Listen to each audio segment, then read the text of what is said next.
ایک شخص کہتا ہے میرا باپ بڑا گنہگار تھا، میں نے غسل و کفن دے کے اسے دفن کیا، رات کو خواب میں اپنے باپ کو دیکھا، تعجب تب ہوا جب میں نے اپنے باپ کو جنت میں دیکھا۔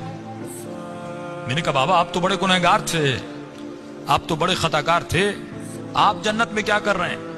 اس نے کہا میرے لال 3 دن تک میری قبر میں آگ جل رہی تھی، 3 دن تک مجھ پر فشار قبر عذاب قبر میں مبتلا تھا، لیکن 3 دن کے بعد کچھ قبریں چھوڑ کر ایک نیک خاتون کو دفن کیا گیا، جس کی آنے کے بعد پورے قبرستان میں جن جن پہ عذاب ہو رہا تھا ان پر اللہ کی رحمتیں نازل ہونے لگیں۔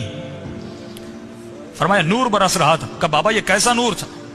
کہ جیسے اس کو دفن کیا پہلی رات بھی، دوسری رات بھی، تیسری رات بھی اس کی قبر میں حسین ابن علی آتے تھے۔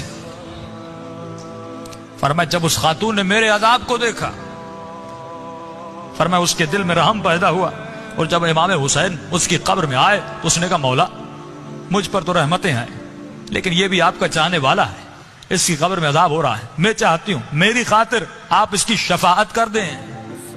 کہ اس وقت امام نے دعا کے لیے ہاتھوں کو بلند کیا، میرا عذاب ختم ہوا۔ کہ بابا وہ خاتون کون سی تھی؟ کہ اس کا نام یہ تھا، اس کے شوہر کا نام یہ ہے، فلاں محلے میں رہتی تھی۔ یہ نیند سے اٹھا، اس محلے میں گیا، اس شخص کا